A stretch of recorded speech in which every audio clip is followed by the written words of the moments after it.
Des souvenirs, hein, les boys? Et Juju et Lily, We Trust.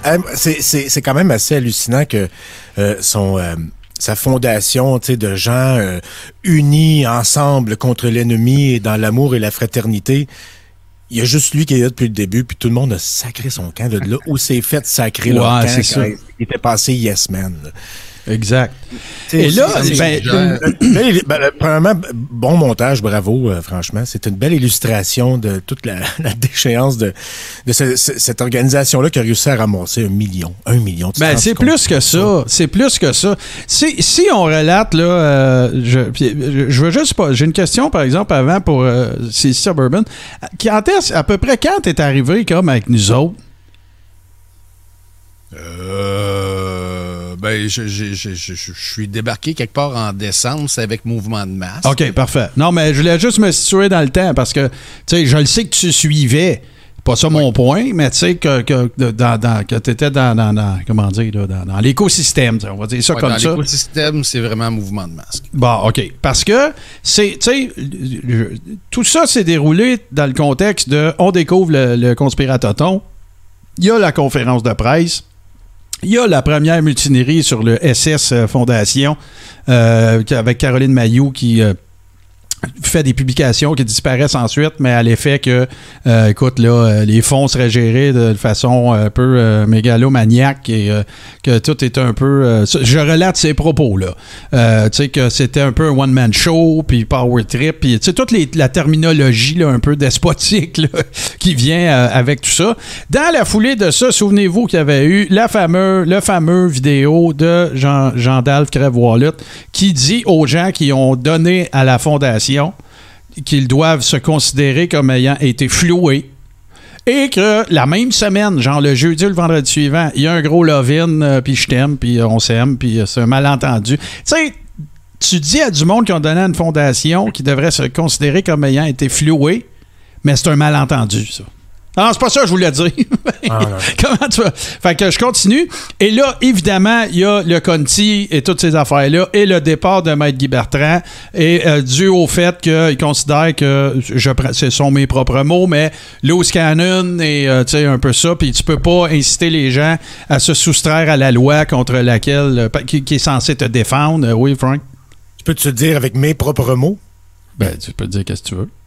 C'est une gang de caves, moi je débarque. Ouais, encore, c'est ça. Il y a un peu de cela aussi. Et là, bien évidemment, c'est dans les semaines, quelques semaines avant le 5 août que le premier désistement, qui n'aurait pas dû, tu sais, comment dirais-je,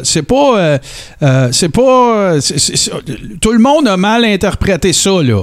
Tout le monde a mal interprété. Non, c'est pas grave, ça, c'est pas grave. Ça fait partie, tu sais, trust the plan, genre. Tu sais, si c'est pas urgent, c'est ça, voilà. C'est plus urgent. Ce que le travail de Maître Bertrand, on l'a en notre possession. Et donc, on pourra à une date subséquente. Mais le 8 juin, c'était l'état d'urgence, là. C'était essentiel et primordial que ce soit défendu devant une cour parce qu'il s'agissait de la cause la plus importante. L'une des causes, attention, l'une des causes les plus importantes de l'histoire du Québec. Monsieur, vous êtes en retard. Voilà. Fait que... Ah, mais tu sais, déjà là, ils se prenaient pas pour de la merde. Non. Après ça, je continue d'avancer dans le temps. Il y a eu plein d'épisodes, puis il y aura un autre temps pour tout refaire le schéma actantiel à la Dallas. Mais le syndrome de Dallas. Mais là, on avance dans le temps et on va du côté de la fameuse demande en habeas corpus. Tu sais, tout ça est présenté en très grande pompe. Et encore une fois, comme nous l'avions prédit, c'est que parce que quand on a su que le jugement était tombé puis que ça avait été rejeté, on avait fait la prédiction, je vous montre ça, on l'a vu dans le montage, mais juste pour que ce soit bien clair. À 15h23, nous autres, on a dit, vous allez voir, ils vont présenter ça comme une victoire. À 15h56, ils ont fait exactement ce que... Écoute, avec la précision d'une horloge suisse, mon chum, ça a été... c'est exactement ce qu'on avait prédit qui s'est produit. C'est-à-dire que la demande en habeas corpus attaquant la légalité du couvre-feu pourra continuer. Non, ils disent pas qu'elle elle a été rejetée. Non, il va falloir continuer. Yes, sir. Ben, fait que... Victoire sur toutes les... Et voilà. Hey, c'est dans le temps de l'ancien logo, là, avec l'archange Michael des bérets blancs. Oui, absolument, absolument. Et, et là, voici ce qu'avaient été les motifs. Ben, pas les motifs, mais le jugement, ou la fin du jugement. Pour ces motifs, le tribunal déclare que la demande introduite par les demandeurs ne constitue pas une demande d'habeas corpus, mais plutôt une demande de pourvoi en contrôle judiciaire. Réfère les parties en salle de gestion. Fait en gros, tu sais, c'est un peu... Puis là, évidemment, on a eu droit au fameux, et ça nous a été servi à plus qu'une occasion, on a eu droit au fameux... C'était ça notre stratégie. C'était qu'ils refusent l'habeas corpus pour qu'on puisse présenter une demande en pourvoi. Combien ça a coûté, ça? C'est comme aux dames ou aux échecs, là. Tu donnes une pièce, mais tu sais, c'est pour après ça en manger deux, là. Ouais, c'est oui, bien. Stéphane, oui. Ouais, c'est bien. C'est d'ailleurs, c'est très, très bien dit. Ensuite de ça. Ça marchait si Stéphane était toujours 2 coups d'avance, mais d'habitude, il est 2 coups en retard, fait que c'est dur. J'avance, je vais réavancer dans le temps, mais avant, il faudrait quand même pas que ces bons messieurs, dames, s'imaginent qu'on se rappelle pas, évidemment, de la fameuse, du fameux vidéo dans lequel il est fait mention de la possibilité de demander une injonction pour mettre fin à la vaccination, au port du masque et aux mesures sanitaires. Ce à quoi les avocats en présence ont dit, Stéphane, c'est pas une bonne idée. Ils ont même pas commencé à parler de rendre ça obligatoire. Fait que, OK, bye. Évidemment, c'est disparu. Et toute la comment dire, cette démarche-là n'a plus jamais été ou presque mentionnée. Là, ben non. Mais on se rappelle du live qu'il a fait avec les 2 avocats, tu sais, puis qu'au début, qu'ils présentaient comme ses avocats, la première chose qu'ils ont faite quand ils sont ouverts la trappe, c'était pour dire, ouais, ben là, t'as peu, là. On n'est pas les avocats de la Fondation, là. Wow. Ouais, c'est ça. Il parlait de poursuivre, justement, tu sais, de faire une injonction pour la vaccination obligatoire. T'as peu, là. Ouais, modèle et transport, là. Et ils ont fait ça live, un autre live d'ailleurs qui a été pouffé majestueux. Ben ouais. Là, je continue, évidemment, il y aura eu plein d'épisodes. On pense au Dr Julien, on pense à l'instrumentalisation du Père Noël, on pense à toutes ces affaires-là. Mais là, on avance dans le temps. C'est un peu ce qu'on présentait aussi dans l'article. Moi, ce dont je veux, pas l'article, mais le montage, ce que je veux surtout présenter, ce sont des faits avérés ou des disparitions de publications et qui ont, pour la majeure partie, attrait au fait de ne pas en avoir informé les gens qui rendent possible toute la procédure, toute l'initiative. Et là, ben, ça nous amène au mois de février 2021, le 18 février plus précisément.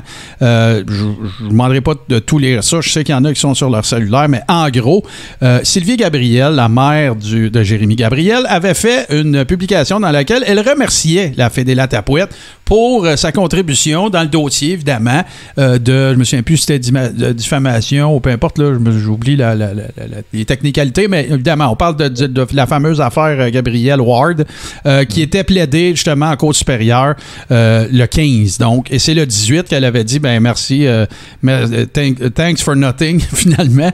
Et, mais là, ce qui est intéressant, c'est que, évidemment, ce à quoi ça a donné lieu, ben ça a évidemment fait en sorte que, comme il nous y a habitués, et on ne s'attendrait pas à moins de sa part, ben évidemment que là, à ce moment-là, qu'est-ce que ça fait? Ben, ça fait que Cheveux de Prince ne peut s'empêcher de danser et d'être sous les feux de la rampe et évidemment de s'octroyer le plus de crédit possible relativement. Ça fait on est content, puis on est donc fiers, puis c'est en plein dans le mandat et patati et patata. Chose à ne pas faire, tu sais, quand on prend l'argent qui est destiné à combattre la dictature pour une cause personnelle comme ça. Là.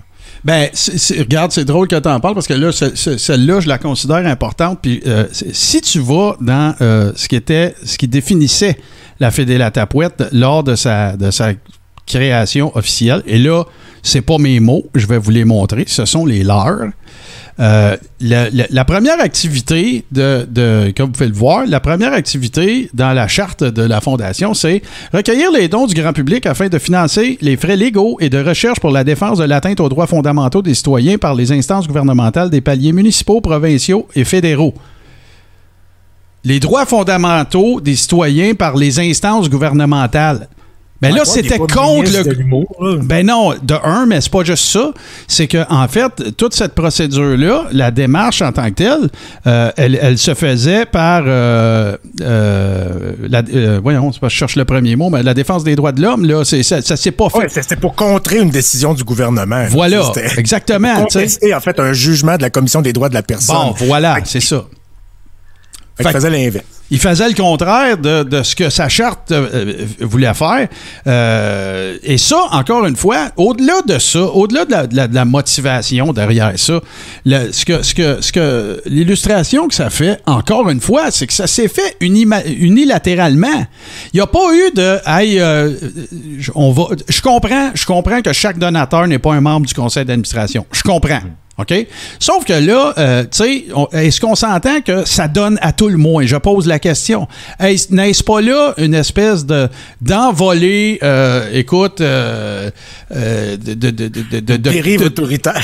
Ben, pas une dérive autoritaire, mais tu sais, une espèce d'envolée philanthropique de la part de ce cher cheveu de prince, tu sais, qui toujours veut défendre la veuve et l'opprimé et tout ça. Avec pas son argent. Et voilà. Alors que, tu sais, ça aurait pu, au pire, tu sais, dis-les pas après que le jugement est tombé. Tu sais, dis, c'est avec fierté que je vous annonce que nous avons décidé de donner. Pas après que c'est perdu puis que la madame a fait un post qu'elle enlève après. Tu sais, c'est. En tout cas. J'ai pas l'impression qu'il consulte beaucoup. En général, ouais, non. Que son entourage a vraiment voix au chapitre. Là. C'est un petit peu comme Poutine. Il y a des conseillers, mais il y a personne qui prend les conseils de personne. Puis ce qui m'incite à croire ça, vous irez écouter les épisodes du Crachoir où on a interviewé des anciens membres du parti politique de Bouette à Stéphane. Comment ça se passait au sein du parti. Puis vous allez comprendre pourquoi j'en arrive à ces soupçons-là. Jean-Pierre pose une question. Excuse, Suburban, je te reviens, mais Jean-Pierre pose une question. J'ai envie de juste répondre, faites vos recherches. Là. Nous autres, on les appelle la Fédéla Tapouette. Ils sont assez faciles à trouver. T'sais, si vous allez faire un tour du côté de Stéphane Blais, ça va vous paraître assez évident. Je vais te donner un indice, c'est la Fondation La Tapouette. Oui, c'est ça, exactement. Ça va, parce que nous autres, on présume de rien, on pose des questions. On présume même pas de leur vrai nom. Nous autres, c'est la Fédéla Tapouette. Ouais, c'est ça. C'est mentionné dans la presse. Et voilà. On continue. Ce qui me frappe. Oui, vas-y, excuse-moi, j'étais après t'oublier. Ce qui me frappe le plus là-dedans, tu sais, tout le monde, ou en tout cas plusieurs, font des dons à des fondations. Tu sais, t'envoies des sous, puis une fois par année, ils te renvoient des informations. Puis au fil de l'année, ils te mettent dans un mailing list. Tu reçois un appel pour dire on a fait tel événement. Cette gang-là, ont ramassé plus d'1 million, je sais pas combien. Et là, moi, ce qui me frappe dans le montage, c'est qu'il aurait dû t'engager toi ou quelqu'un de MDD pour faire les coms, parce que même Juju ou les prédécesseurs, il n'y a personne qui a donné autant d'informations qu'à MDD qui avant, ils auraient besoin de pratique, je sais pas. Pour vrai, voudrais-tu occuper le poste des communications dans une place où le boss a tellement une grand gueule qu'il n'arrête pas de se mettre le pied dedans à tout bout de champ? Écoute, encore une fois, pour ceux qui nous joindraient pour la première fois, c'est une chose que j'ai dite, puis on en a parlé en masse à l'époque, moi puis Frank, dans les épisodes du Crachoir. Fondamentalement, sur le fond, au moment où nous étions rendus, au moment où on en était dans ce combat-là contre la pandémie puis la COVID, j'étais d'accord avec le fait de poser la question qu'est-ce qui devrait l'emporter entre le droit je me suis mal dit individuel ou collectif. C'était une question à laquelle qui m'intéressait beaucoup, mais force a été d'admettre assez rapidement que les gens qui étaient impliqués dans ça, c'était pas une bonne personne de faire. C'est ça qui avait intéressé Guy Bertrand après l'épisode du Conti, puis de voir que la conférence de presse complètement gênante. J'imagine Guy Bertrand là, qui en a vu d'autres, qui a un certain standing, tu sais, puis là, son client, il engueule le monde de Radio-Canada. Il dit que sa cause, c'est une des plus importantes de l'histoire. Il dit, Caroline, mon client, c'est un crackpot, puis il n'est pas capable de fermer sa calisse de gueule. Tu sais, c'est ça que ça donnait comme impression, là. Hey, Colin, puis même pendant la conférence, la fille de Guy Bertrand, son malaise était difficile à cacher. Là, on voyait très bien là, que à ce moment-là, que c'est ça. Puis, ça a fini comme ça. Du bloc de départ, ça donne l'impression que c'est pendant la conférence de presse que tout le monde qui est sérieux a saisi la mesure du personnage. Ouais, peut-être pas bye-bye tout de suite, parce que sur le fond, tu sais, puis là, ben écoute, être avocat, c'est aussi... pertinente, comme tu dis. Être avocat, c'est aussi une business. Tu t'es engagé à livrer un pourvoi. Ils ont fait ce qu'ils avaient à faire, eux autres. Puis après, ils ont livré, puis ils ont dit bye. Puis là, ben quand c'est... Puis même, le pire, c'est que dans d'autres communications que j'ai vues, puis là, je veux faire attention à ce que je dis, je veux pas mettre Maître Bertrand sur la sellette, parce que si vous vous souvenez, il avait fait des lives aussi qui ont disparu, dans lesquels il faisait état des vraies affaires de son point de vue à lui. Et il avait, même dans les communications plus officielles, il avait été, question du fait que, là, n'oubliez pas, là, par exemple, là, même si nous autres, on s'en va, il faut que vous vous présentiez en cours à telle date là, pour faire telle affaire, puis ils sont pas allés. Parce qu'ils ont fait, ben, de toute façon, c'est plus urgent. La cause la plus importante de l'histoire du Québec, l'une des causes les plus importantes de l'histoire du Québec n'est plus urgente. C'est comme...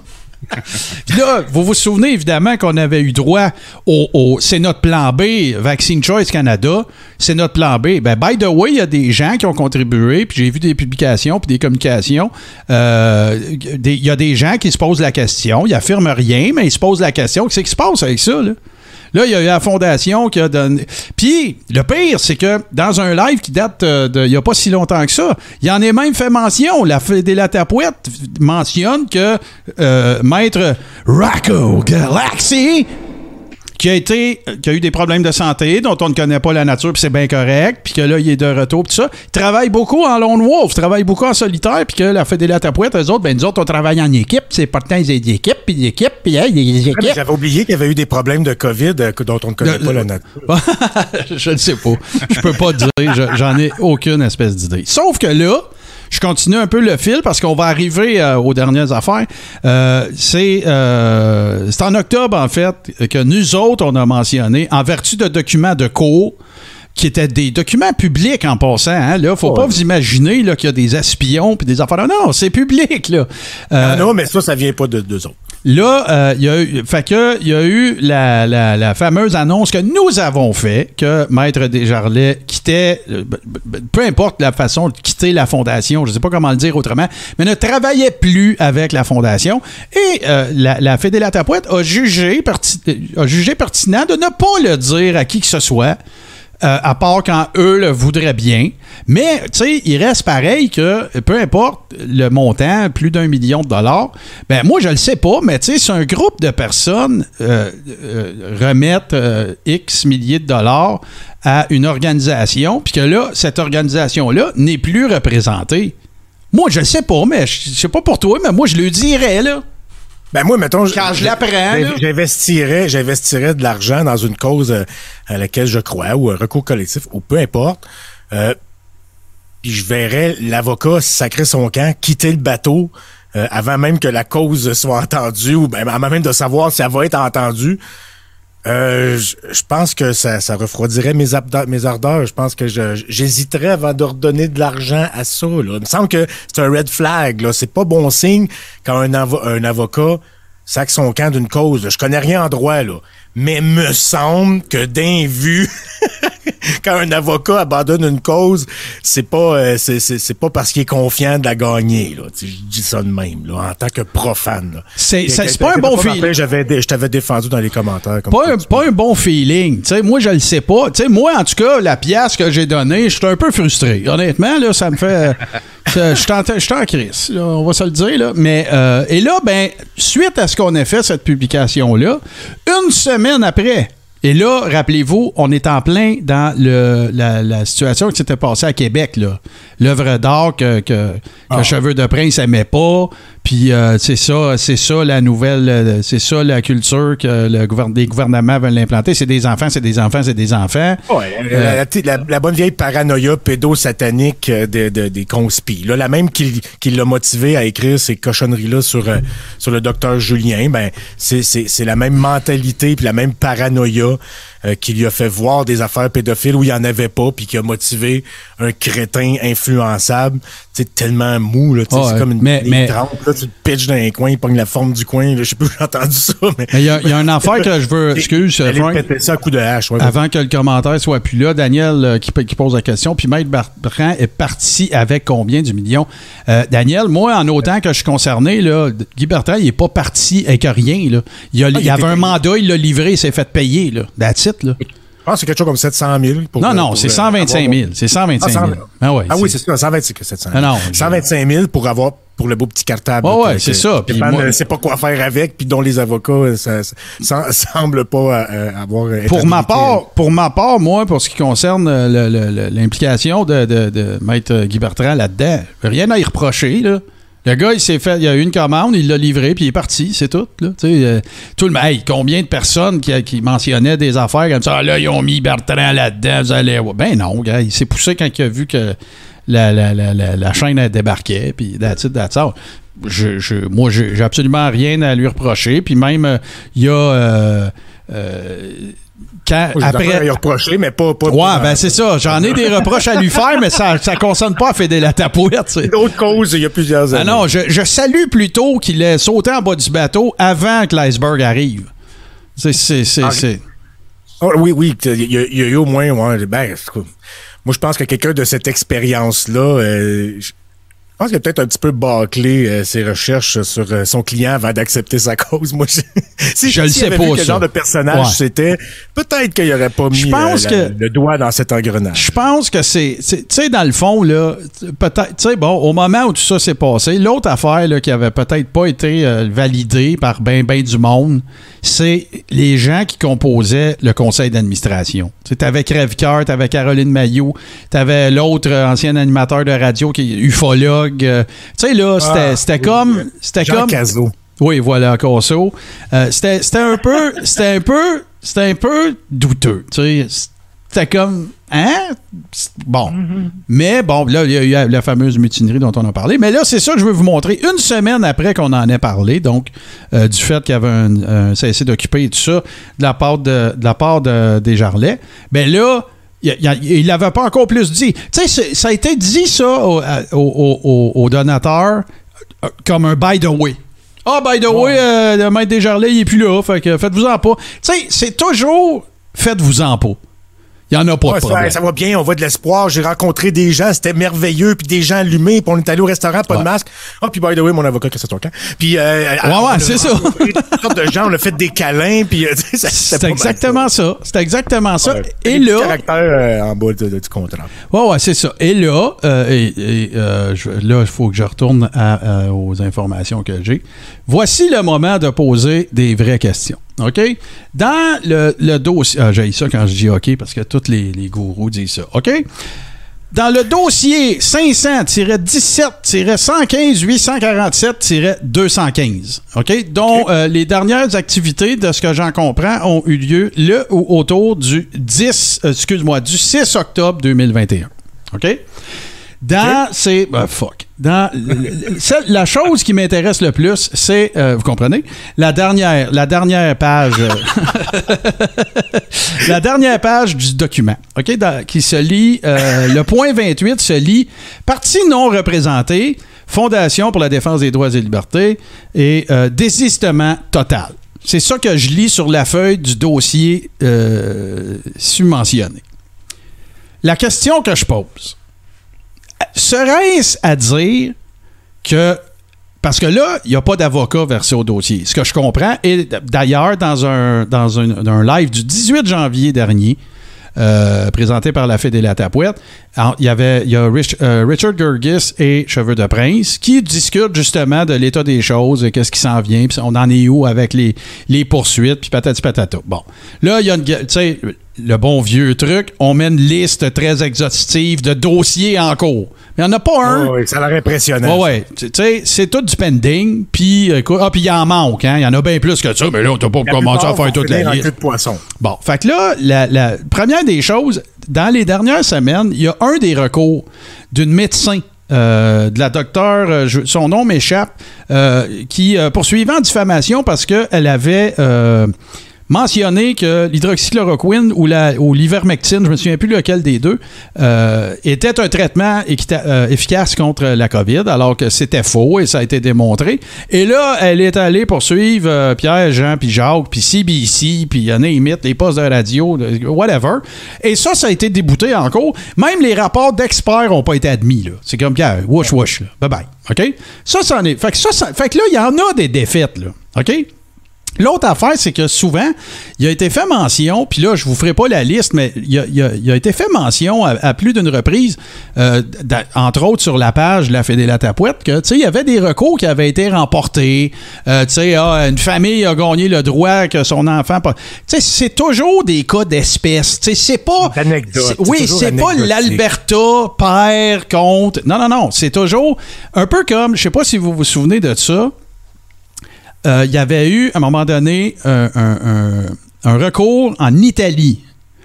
Et il y avait un tribunal de l'Italie qui avait autorisé un petit gars à aller en classe pas de masque. C'était un cas d'espèce. Le petit gars avait une condition particulière et c'est la raison pour laquelle il n'était pas obligé d'en porter. L'Italie met fin au masque. Pour lui, ça, c'était une jurisprudence. Puis, voilà. Non, mais il résonne comme un climato-sceptique. Là. Comme Dom Moret à Radio Conspic, j'avais entendu dire ça. Là, faire des posts comme ça. Là. Genre, il paraît que le réchauffement climatique, ben, checkez ça, on est le 4 mai puis il neige. Tu sais, c'est prendre une anecdote puis essayer de réfuter quelque chose de global avec. Tu sais, c'est vraiment c'est le même genre de raisonnement. Là. C'est très brillant. Mon affaire, c'est un peu complexe parce que ce que je questionne, ce que je demande, non, pas vrai. Ce que je suggère aux donateurs qui voudraient avoir des réponses à leurs questions, la question que je leur suggère de poser. Parce que là, le 18 janvier, il a été annoncé dans le fameux live, encore une fois, que c'était maintenant Lily Monnier qui chapeautait ce dossier-là. Il est fait mention qu'il y aurait 3 dossiers qui ont été demandés à être fusionnés. OK? Donc, il y a la poursuite judiciaire scientifique ou whatever. Là, c'est comme ça qu'eux autres, ils l'appellent. Oui, il y a le mot judiciaire et scientifique dans la même phrase. La première. La deuxième, c'est l'habeas corpus, qui ont eu l'autorisation, pour laquelle ils ont eu l'autorisation de faire une requête en pourvoi, en instance plutôt. Et ça concerne le couvre-feu. Puis il y en a une troisième. Je présume que la troisième, c'est ça doit être quelque chose comme le port du masque ou quelque chose comme ça, parce qu'il avait parlé de la possibilité de préparer une injonction pour ça. Semblerait-il que ça aurait été accepté qui fusionnent les 3 dossiers ensemble, que ce soit un seul dossier. Là, le problème, et je t'explique, la question que je poserais, la question que je vous suggère de poser, c'est, est-ce à dire que si la Fondation se désiste de ce recours-là, ça se peut-tu que ça soit parce que une fondation qui a pas... Une organisation ne peut s'auto-représenter, ne peut se représenter elle-même en vertu du Code civil, puis que là, ben, un avocat verse au dossier, vous en avez pas.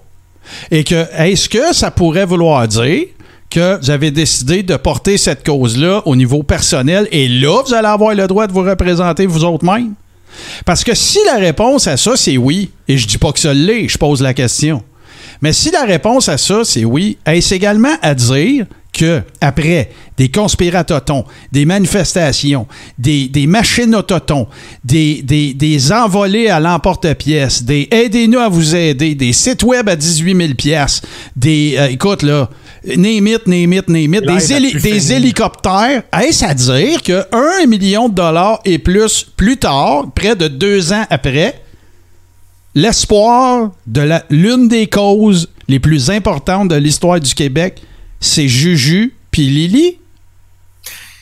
Ils sont rendus dans le fond du sac de choix. Je veux juste répondre à Daniel dans les commentaires. Il dit j'imagine que tous les chiffres de la Fédé-la-Tapouette sont confidentiels. Exemple, le coût, le fameux rapport d'expertise, salaire, frais judiciaires. Pour répondre à ta question, ils se sont audités eux-mêmes, puis ça a l'air que tout est beau. Ouais, c'est ça. C'est exactement ça. En fait, c'est que... Qu'est-ce qui est arrivé? Non, si on les regarde, tu sais, puis ça, à la défense de la Fédé-la-Tapouette, oui, les derniers états financiers non audités, officiellement, là, de ce que j'en sais, en tout cas, la dernière fois que je les ai regardés, il y avait il y a des sommes, des dépenses encourues pour des rapports d'expertise, mais c'est pas ventilé, là. C'est un gros chunk, c'est un total, puis c'est that's it. Il n'y a rien de détaillé, ouais, c'est ça. De ce que je me souviens, là, je l'ai pas devant moi. Amenez-moi pas à la banque avec ça, mais ils en ont parlé. Il en est fait état. Il y a des comptes à recevoir, il y a des factures à payer, il y a des salaires. Il y a tout ce que tu es en droit de t'attendre d'avoir dans un état financier, dans un bilan. Là.